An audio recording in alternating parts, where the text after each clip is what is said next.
राज्याची अंदाज समिती मागील वर्षी धुळे जिल्ह्याच्या दौऱ्यावर आलेली असताना शासकीय गुलमोहर विश्रामगृहात तब्बल 1,84,00,000 रुपयांची रक्कम सापडल्याची घटना घडली होती।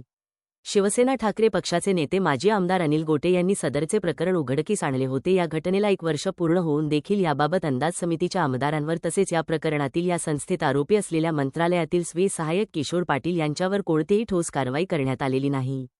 या घटनेला 1 वर्ष पूर्ण झाल्याबद्दल शिवसेना ठाकरे पक्षाच्या वतीने आज शहरातील गुलमोहर शासकीय विश्रामगृह येथे प्रतिकात्मक वर्षश्राद्ध घालत या घटनेचा निषेध व्यक्त करण्यात आला। यावेळी कार्यकर्त्यांनी हिंदू धर्माच्या रीतिरिवाजानुसार विधिवत पूजा करून मुंडन करीत हा अनोख्या आंदोलनात सहभाग नोंदविला। हिंदू धर्माच्या रीतिरिवाजाप्रमाणे वर्षश्राद्धाची पूजा यावेळी पुरोहितांकडून करण्यात आली। या प्रतिकात्मक वर्षश्राद्धाच्या ठिकाणी राज्याचे मुख्यमंत्री देवेंद्र फडणवीस यांच्यावर टीका करणारे बॅनर लावण्यात आले होते। असं आहे की राज्याचे मुख्यमंत्री देवेंद्र फडणवीस रोज घोषणा करतात भ्रष्टाचाराला सोडणार नाही। आता इथे 1,84,00,000 रुपये सापडले। ते म्हणाले होते मी 2 दिवसात यासाठी स्थापन करतो। त्यांनी यासाठी का स्थापन केली नाही म्हणून मी त्याला कायम सांगतो, ज्या घोषणा तुम्हाला पेलवत नाही त्या करूच नका।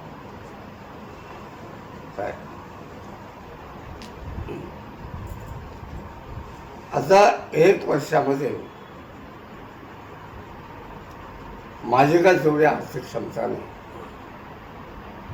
पण वकील औरंगाबाद जाणे येणं यामध्ये मला 4 लाख रुपये खर्च आला।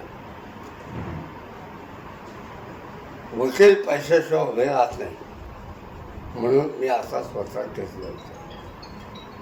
काय सरकारच्या वकिलांनी धुळे न्यायालयापासून माननीय उच्च न्यायालयापर्यंत किशोर पाटलांची म्हणजे आरोपी नंबर 1 याची पाठराखण केली आहे।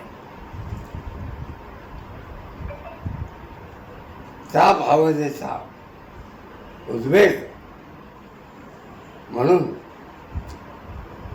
आम्ही आजचा कार्यक्रम आयोजित केला।